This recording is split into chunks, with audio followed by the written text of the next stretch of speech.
who were or are the Minoans? They were. They do not exist anymore. Their descendants still live on Crete, among other people. So the Minoans were a Bronze Age culture on the island of Crete, which is just south of Greece in the eastern Mediterranean Sea. So it's like between the south end of Greece and the Nile Delta in Egypt. So that gives you an idea of where it's located. The Minoans were a vibrant, colorful culture. We still have a lot of their art that has thankfully survived.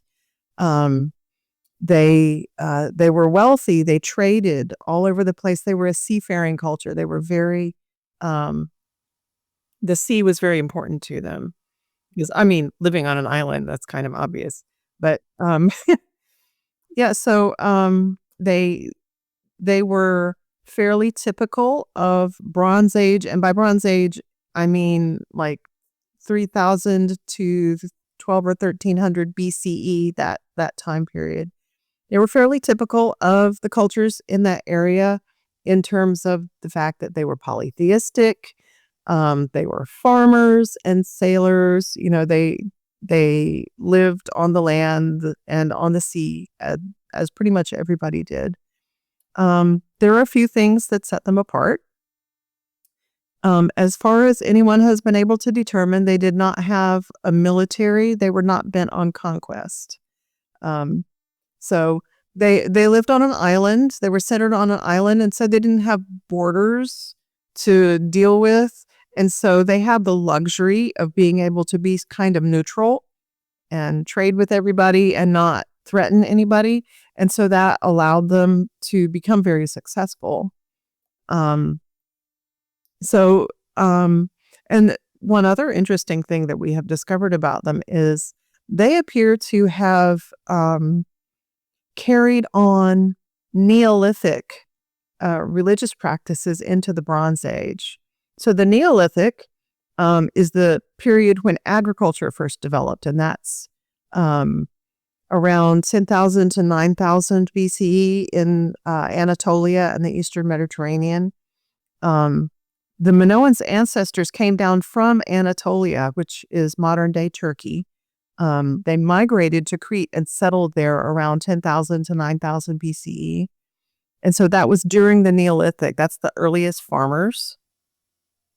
And they kind of clung to a lot of their older traditions. Their religion incorporates a lot of stuff having to do with caves and stones and things that you don't really see when you get into like Mesopotamia and Egypt. So their neighbors probably thought of them as like those weird old-fashioned people who still did that stuff that nobody does anymore. You know, so I think my neighbors think that of me as well.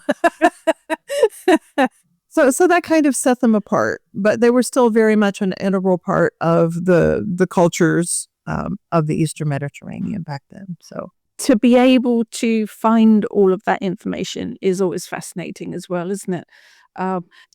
Do we know much about how they lived, or how do we know all of that information? Almost all of it we know from archaeology. The Minoans were actually a literate culture, but we can't read the stuff they wrote. We can't, it hasn't been deciphered. Yeah. That's a bit of a hiccup. Yes. So they wrote in a script called Linear A. Whoever named it was totally unimaginative, but toward the end of Minoan civilization. So I have to go a little history teacher on you here for a minute. So in the Eastern Mediterranean, there is this island called Santorini. And in the ancient world, it was called Thera. And it is a volcanic island, meaning there is a super volcano caldera underneath it. And in around the year 1600 BCE, it blew majorly. It literally blew a hole out of the middle of the island and generated tsunamis that scoured the coast around the entire Eastern Mediterranean, Greece, Anatolia, the Levant, Egypt, and all the islands. It was bad. Ash cloud, the whole bit. People probably thought it was the end of the world. And for a long time, people thought that destroyed Minoan civilization. But we have since learned that they rebuilt and continued on for a couple more centuries after that. Okay, but that kind of destroyed their economy because, right, they had been extremely successful traders, and that gave the Mycenaeans, who were the early Greeks, the opportunity to come down from Greece and kind of insinuate themselves into the economy of the island. And they eventually took over at Knossos, which was the largest of the Minoan cities, and they tried to take over the whole island. And so the Minoans already knew how to write, and the examples of their writing that we have are on little clay tablets that were like the notepads that the temple accountants used, right? And so they have, and they're little. They're like the size of your hand. They're not huge, like Charlton Heston, the 10 Commandments kind of tablet. They're like this big. And the Mycenaean Greeks, the early Greeks, did not know how to write. So the Minoans taught them. And they made a version. They sort of adapted their Linear A script into what's now called Linear B that was used to write Mycenaean Greek. And we can read that. That was translated in the 1950s. And so we have a little bit of information that's written on those Linear B tablets. Once again, it's accounting, like bookkeeping stuff, like the offerings that were brought to the temples and that kind of thing. So we have that. Bear in mind that the Mycenaeans were effectively an occupying force. So it's like they were in the same position as like the Romans in Druidic Britain. So they were an occupying force, not necessarily a friendly population, but we can read what they wrote. And so that gives us a view at least into those last couple centuries. We have names of deities from those tablets.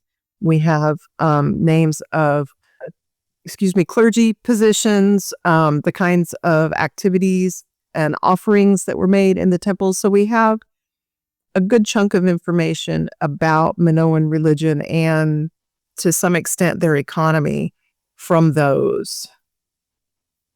But the majority of the information we have is from artifacts. There are dozens of Minoan cities that have been excavated, and more keep being found all the time. And so we have the bronze and ceramic vessels that people used. We have like their kitchen canisters and their dinnerware. We have the statues from people's shrines, not just in the temples, but in people's houses.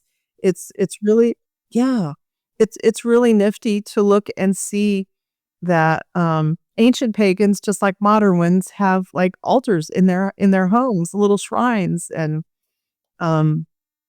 they put not just like store-bought figurines and stuff, but seashells and the cups that they used in their kitchen, they would carry to the altar and make an offering. So it's really, it's touching, and it makes it feel, it gives me a feeling of connection with those people to see, the kinds of things that they did. Absolutely. Yes, it's nice to know that we are following in footsteps.